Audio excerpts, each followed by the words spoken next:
Hello there, Vanagon Addicts. It's Ken Wilford here at Vanagon, coming to you on today, which is March 29th, 2019. Hope you guys are doing great and having a great day. And we are just going to have a short live stream today. I don't have a lot of time. We have to do something with our family today, which is always kind of like our top priority on everything that we're doing. So, we don't have a whole lot of time. Let me go on to our channel to see if anybody's watching us so I can chat with you guys a little bit. Alright, let me go into this and this and this. See the chat? Okay, good. Alright, so it's good to have you guys here. I just wanted to say thanks again to I see Steve Reuter, good to see him. Just wanted to say thanks to our Patreon subscribers. Again, we always try to say thanks to them every week. Chris Snyder, who, you know, say a prayer for Chris. He is going into dialysis, and he is, you know, he's not doing good physically. So, you know, Chris, our best wishes, our prayers are out to you today, buddy, and hope you're doing well. We also have Peter Benici over in Australia, and so it's always good to say hi to Peter, and also Eric Schneider. Okay, so these guys are our patrons on Patreon. If you guys want to become one, that means every time we have a live stream, every time we have a video, we're going to try to mention your name and talk about you a little bit. Okay, some people care about that, some people don't, but we definitely appreciate you guys doing that, and I thought I would mention that. Also, a few things I got in stock that people might want to know about. Right now, I've got a DigiJet engine harness here, which is brand new. That's for 83 to 85 1.9 liter Vanagon. So if anybody needs one of them, sometimes I have to have them made to order, and so right now we actually have a brand new one here. So just wanted to let you know on that. Trying to think what else is really going on right now. We're getting ready to come into spring. We're getting ready to be super busy. Been busy all winter. So I guess if I could ask for some help, it would be if you can use the website, if you can buy stuff through that, if you can look at our articles that we have, which we have a lot of articles on there, if you can watch our YouTube videos.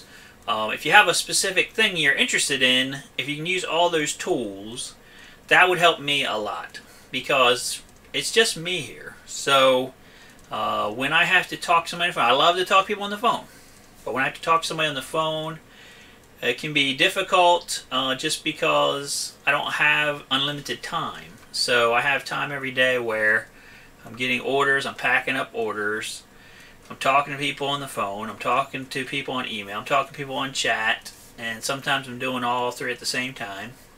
People are coming here, and you know, we like all that stuff.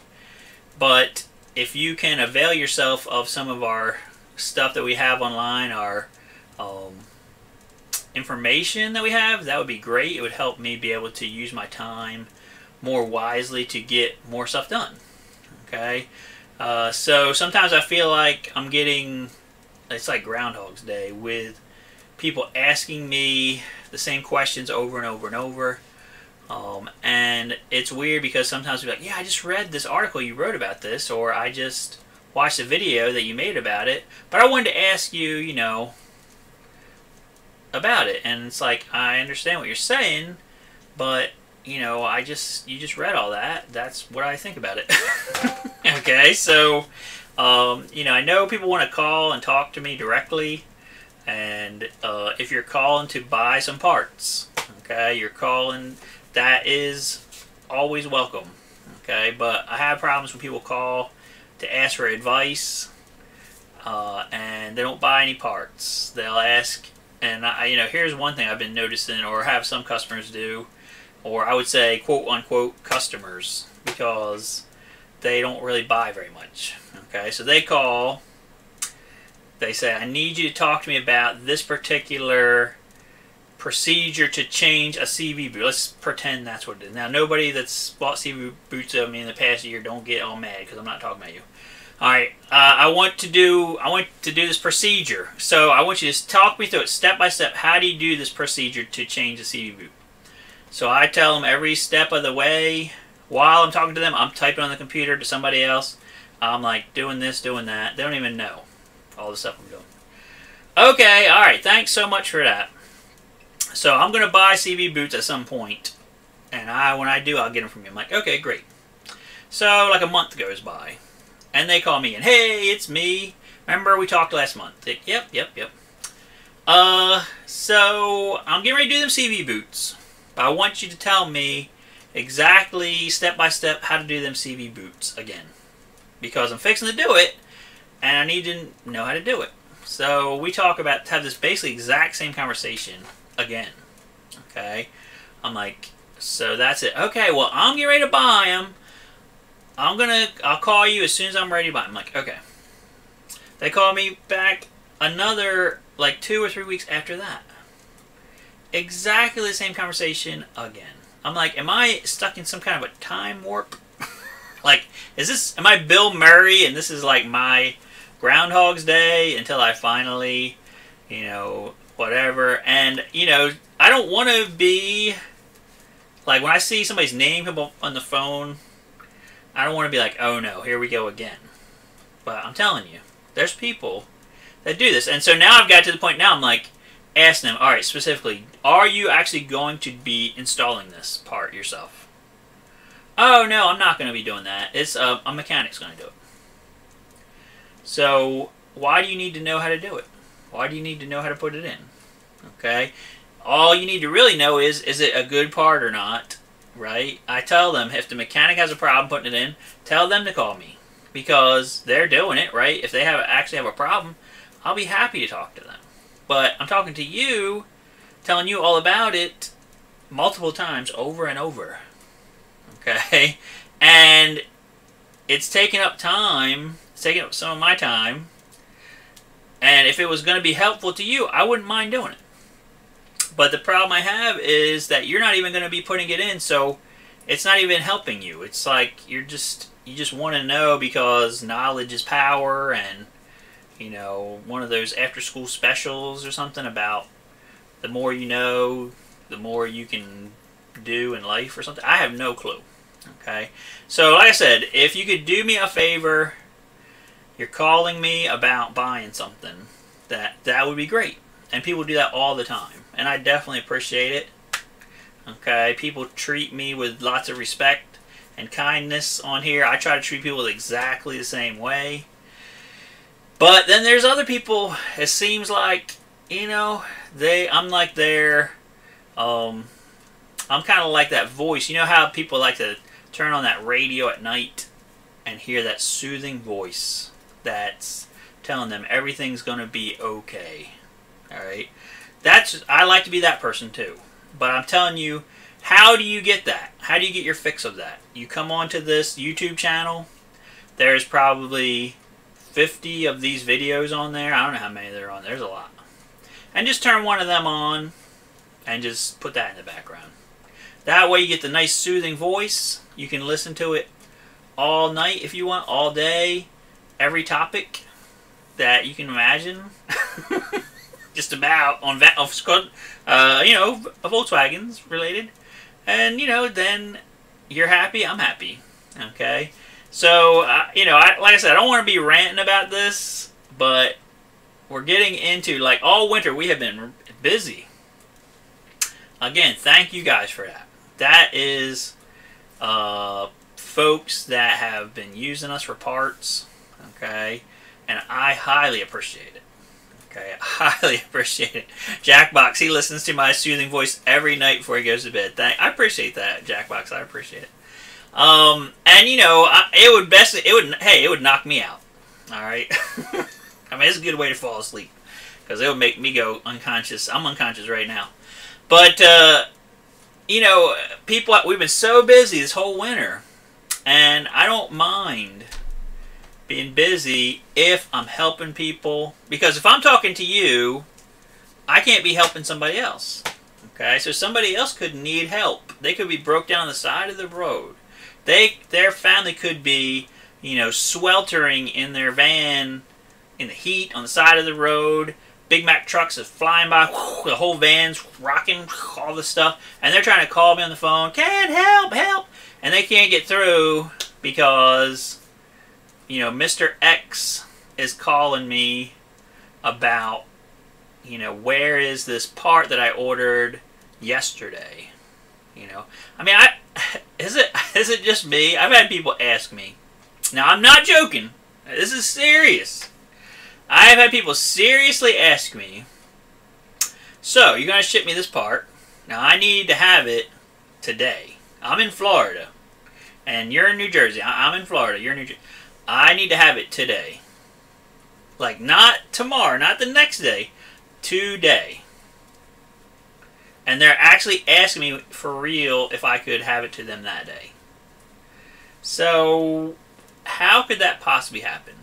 Like, if they were joking about it, and I understand there's situations where you need a part, you need it to have it right away, but let me ask you, how would you imagine that I could possibly get you a part from New Jersey to Florida the same day? Even if I have, so we have places that we use, warehouses that we drop ship items from, okay? I have one in Florida. And we send stuff to Florida a lot. And a lot of times it's the next day after they order it. Okay? They'll get it the next day. But even if I'm getting it from that warehouse in Florida, okay, how on earth could they possibly get it the exact same day? Okay? And so, you know, it's just, you know, yeah, I understand what you're saying, Steve. The phone, I love the phone. Alright, Per, I'm glad I helped you. I'm glad I helped you. I'll talk to you in a minute. I'm going to talk to Per in a minute. But, you know, I love the phone. I love talking to people. I love getting to know people on there because you get to hear all these cool stories and things that people, you know, about people's lives and stuff, which is nice. Okay? And I don't mind any of that. The things I mind is, like I said, these Groundhog Day situations where the people are calling about the same thing over and over and over and over again. And it just drives me insane, you know. And it's not, you know, different people calling about the same thing. I mean, people call me to ask about, you know, the oxygen sensor problem. I basically have said that speech so many times I could, like, train a robot to say it. And, you know, I almost feel like I'm just reading a script in my mind or something. But, you know, it's just, it's difficult. But, you know, yeah, people think that I have some kind of, like, drone technology, I guess, that can pick up parts, and then just fly it straight to their house, and then drop it in their backyard. I guess they're going to look up and say, yeah, look, here comes Vanagon's drone delivery system, like something Amazon doesn't even have, and they have, like, billions of dollars or something. Hey, it's good to see Fishbone Network's on here. It's good to have you guys with us. Yeah, Steve, in Canada, I'll tell you the worst people in Canada, Steve, is the people that live in the Yukon Territory and Yellowknife and all this other stuff. They call me, and they're like, I need this thing, and I need it, like, yesterday. And I live in, and they tell me where they're at, Yukon Territory. I'm like, you live in the Yukon Territory, and you think that I can get you something fast. I mean, what? What? I mean, really? Does anybody else get you anything fast up there? Because, yeah, really? So, I mean, I'm not joking. Yellowknife, Yukon Territory people, they always are like, yeah, I need it super quick, fast. I'm like, listen, if it gets to you in 10 days, that's good. That's the fastest that we can do it. But I need it here, like, really quickly. I'm like, don't live in the Yukon Territory. I mean, you're there, right? You're getting the gold or whatever, but it takes time to get stuff up there. I mean, that's the ice road and all that stuff and things. So anyway, I'm not going to go off on them too much. So last week I was talking to Per. He's this nice guy that's over in Sweden, I think. And he was asking me questions about his van because he thought that he had fuel injection. But actually, he's got a carburetor. Okay, so we kind of figured that out last week for him. He gave me a nice $10 donation, which that was nice. I appreciated that. Per, if you ever need any more information on your carburetor, there's not a Bentley manual. There is a Haynes manual that you can get from the UK that has stuff about the carburetor. So if you need me to, I could maybe take a couple of pictures. There's only like a couple of pages that have to do with the carburetor, and maybe that would help you out with that. But it's a blue Haynes manual, and it's not really that expensive. You could probably pick it up in Europe for like maybe 20 euros, I would think. Maybe at Amazon in Europe. Okay, so check it out, okay, when you get a chance, and that might help you out. Alright, so Fishbone Network says the joy of traveling in a 35-year-old van is slowing down, sitting around for a few days, discovering your surroundings, getting to know new friends, and helping you while waiting for parts. I mean, that is kind of part of it. You know, if you're in a hurry, you buy yourself a brand new SUV, you put the cruise control on, and then you just crank up the music and just try not to think about driving for hours and hours and hours. If you want to enjoy the trip, then you get into a Vanagon and you know, just try to take it easy and enjoy the trip, because it's about the journey and also the destination, but the journey is part of it. So we're still excited about our trip to Belize in a couple of weeks. We're going to be going down there in just a couple of weeks. I got a little parts list for this bus, that's water-cooled bus. It was made in Mexico in 1991. It's got a 1.8 gas, water-cooled gas engine. Hey, there's Billy Shepard. Good to see you, man. And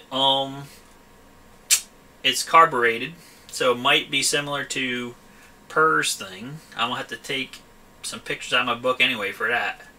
But it's a carbureted 1.8 inline gas, water-cooled, into this thing that looks like a Volkswagen bus, but it's actually a 91 Mexico bus. So we're going to be doing some work on it. Right now, I think what I'm seeing is some new coolant system parts, some new brake parts, and hopefully that should be all that it needs. The guy that bought it, I think he's a son of a guy that runs a resort down there in Belize, kind of near where we normally stay, and he wants to do the whole, you know, hashtag van life thing down in Central and South America. So that's cool, and he's going to use this bus to do it. So sounds like a plan, and we're going to try to help him out, and we'll try to bring you guys along with us. You can see, maybe see our house we're renting down there this year. It's going to be different than the big humongous mansion that we normally stay in, although we are going to be visiting there. The guy that owns it is going to be there, and we'll be stopping by and actually getting to see them and their 87 Wolfsburg Vanagon that they own. So it'll be fun, and we're looking forward to doing that in a couple weeks. Like I said, doing some videos while we're down there. We might be able to upload them before we come back, or we might have to wait until we come back. The internet down there is kind of crappy sometimes, so I don't know how that's going to work. So do you guys have any questions today? Before I log off, I've got like maybe 15 more minutes before I have to leave. So if anybody has a question about anything that's going on with their van, that would be a good time to ask those questions. I'm just trying to think of anything exciting happening. I showed you this wiring harness we have. I think I just got some. Let me grab some of these real quick. I just got some parts, of course. I'm always getting parts. It's like Christmas here every day. You get new stuff all the time. And sometimes it's exciting because you don't even know what you're fixing to get. Sometimes it's disappointing because you get something and you're like, oh, it isn't good. So why? Yeah, I just got a couple of these idle stabilizer control units, okay, for the 2.1. It's not the control unit, it's the valve. Okay, so I got a couple of these that are brand new. and we're going to be putting, they're actually on the website already. So if anybody needs one, we got them. I actually have some rebuilt the control units. That's a little box thing. We have some of them rebuilt. We've got, of course, the ECU rebuilt for the 2.1 to 1.9. Oh, I did want to show you guys this other thing here. Give me a second here. Alright, we got this one, and where's the other one? Oh, they're all stacked up right here. Okay. Okay, I'm back. Sorry about that. Okay. The wall gets in the way. Yeah, we'll just jump over the wall. It'll be fine. So, we got some of these power window switches for the Vanagon. And it's kind of amazing because not only are you getting a brand... Actually, you're getting two brand new... Let me take them out of the bag because it's glaring like crazy. Get two... Like, if you order the driver's side, okay, I thought we were just going to get one. We get two of these switches, brand new, and then they're in the frame and everything, ready to, like, go on. And I think I put them on the site. I think it's like $49. I mean, these switches used to be like $100 and something a piece with the wiring on it. And then this frame was like another $12. I mean, wow. Okay. So we have that on the site now. Nobody's bought them yet. I thought people would be really excited about it. Yeah, that's okay, Per. You don't need that in ECU with your... It's not going to help your carburetor be any better.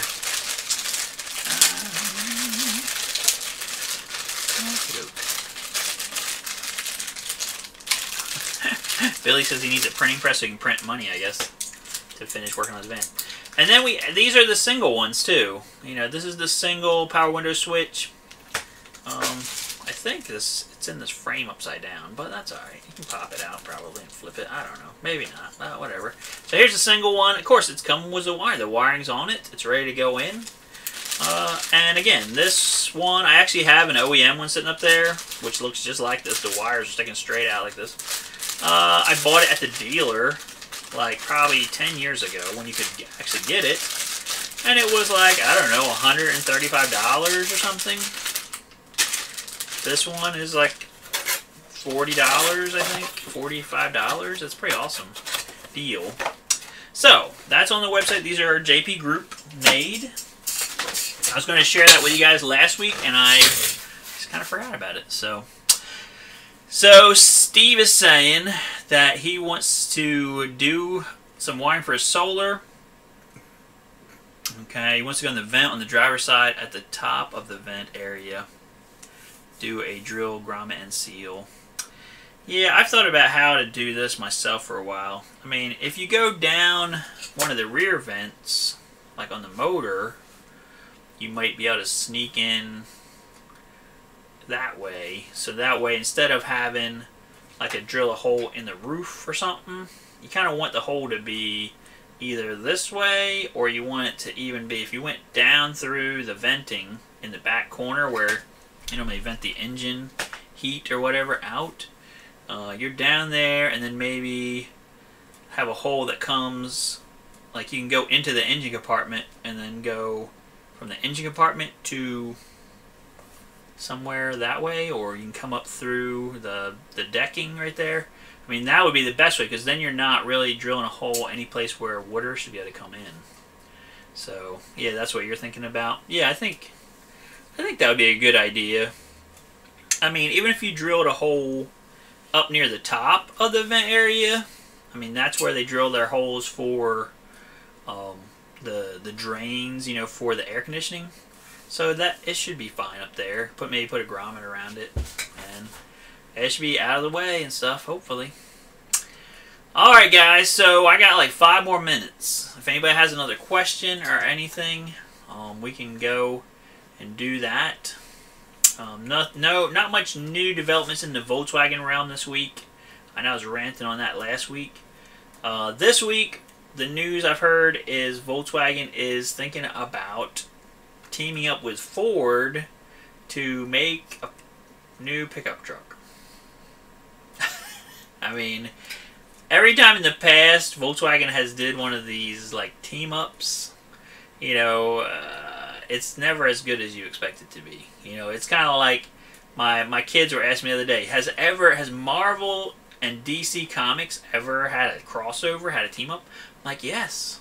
Yes, my friend had this supersized comic book back in the day where, you know, Reasons, Marvel comic books, and DC comic book characters actually met each other in some kind of alternate reality, but it was just dumb. I'm sorry. It was dumb. I thought it was a stupid story. It was one of those stories that was just to make this situation happen, and not much good came out of it. You know, it was just more like, eh. So usually when Volkswagen teams up with another awesome, super awesome, you know, car company, the results are meh. Let me give you a case in point. Volkswagen teams up with Chrysler to make a minivan. Oh my goodness gracious sakes alive, people. I mean, we can't say we don't have a Volkswagen minivan anymore because, you know, there's this Volkswagen Dodge Caravan out there, and, you know, it's called a Rutan. I'm sorry. Rutan? I don't know, something. Crouton? Yeah, it's basically a Dodge Caravan with a Volkswagen symbol. So guess how good it is. It's just as good as a Dodge Caravan, but it costs way more money. So you definitely want to buy it because it's got a badge on it or something. I don't know. Like, see that Volkswagen emblem back there, the big one on the wall? That's from one of them. Somebody found it on the side of the road and brought it here and gave it to me. Oh, it's on this side. I'm getting a time delay on the video. So anyway, yeah, that turned out terrible. In the past, Volkswagen has had all kinds of other team-ups. Like, they did some kind of kooky SUV back in the day. That was a team-up with Nissan that was sold here in the U.S. I'm trying to think of all the other team-ups they've done. But, yeah, they usually never turn out too great. I mean, to me, it's because neither company has full control over the product. You know, when you have a company that makes stuff a certain way, you have another company, they make stuff their own certain way, and they have their acceptable quality levels, you know, and then the next thing you know, you're not really, like, meeting either one of those, so what's the actual point? Alright, we have a hello person here. Just be good, hello person. Okay, I don't want no naughty stuff on here, because they don't have a name, so they might be naughty. Alright, so anyway, yeah, that's just my rant on that, you know, Volkswagen stuff, Ford stuff. I'm not super excited about that. I mean, just ask the people that bought the, Saab teamed up with GM, and that turned out great for them, right? I mean, right? There's so many Saabs out there now. What? The whole company got ran into the ground, and there's no more Saabs? Oh, yeah. Yeah, it's scary. I mean, right now, you know, Chrysler, Citroën, blah, blah, blah, are all, like, smushed together. And, you know, I don't know how that's going to turn out, but, spoiler alert, crap. Spoiler alert, terrible. So, yeah, because it always does. I mean, you lose control of what makes your company special, you know, and what good is it anymore? I mean, that's like the whole point, right? Saab was, some people love Saab. They thought they were awesome. I mean, when I would go to Maine, we would see Saabs everywhere. People love Saabs. They thought they were awesome in the snow and just drove them all over. And, you know, now there's no more Saabs. I mean, it makes you a little sad to see something. It's like, you know, when an animal goes extinct or something. I mean, that's kind of sad. And so, you know, you don't want to see that. You want animals to stay alive. And you want car companies to stay alive. Because the more car companies there are, the more competition, and it just helps everything. So, yeah, I mean, just like I said, ask the people that bought the Mercedes-Benz Sprinter, which was also made by Chrysler and Dodge. It was made by Dodge, which was also made by this other Peterbilt, I think, at one point. Alright, Per, give your wife attention. That's good. I gotta go in like a minute. Yeah, so, I mean, back when the Sprinter first came to the U.S., it was coming here as a Mercedes, as a Chrysler, as a Dodge, as a Peterbilt. And I had a guy down in Belize, that's a friend of mine. He's like, I need parts for this early Sprinter. I think it was a 2001. And I mean, you want to talk about a nightmare. I'm calling the Dodge dealership. Hey man, I need this parts for this 2001 Dodge, van. I was like, oh, we don't have that parts. That you have to call the Mercedes for that. Call Mercedes dealer. Oh, we don't have that part. You have to call Dodge for that. Or you have to call Peterbilt for that, because that's technically was a Peterbilt. And yeah, it just, you go into a big circle. It was pretty much crazy. Oh, Freightliner. That's right. I'm sorry, William. You're right. Freightliner. I was like, kept thinking one of those guys, right? Freightliner. And it was just a big fat nightmare. The whole Chrysler Mercedes-Benz marriage thing. Right? They got divorced.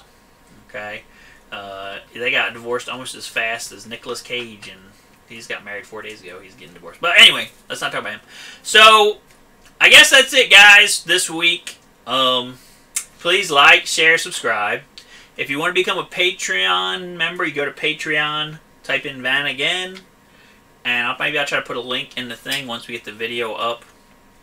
And you can become a Patreon helper person for like $5 a month.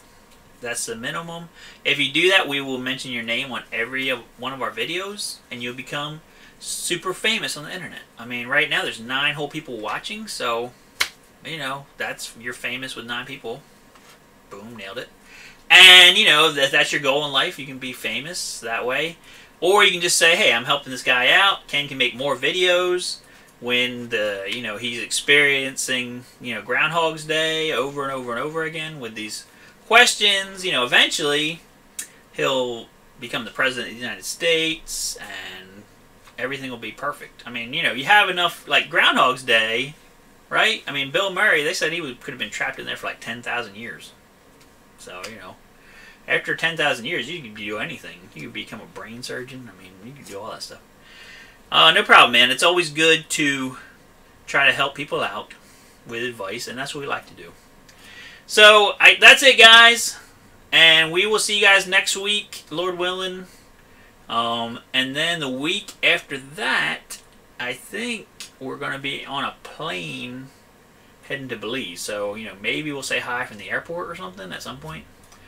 Or maybe we'll say hi once we get down to the house, if the internet is good enough. So that's it, guys. Have a great weekend, and we will see you guys on the next video. Alrighty.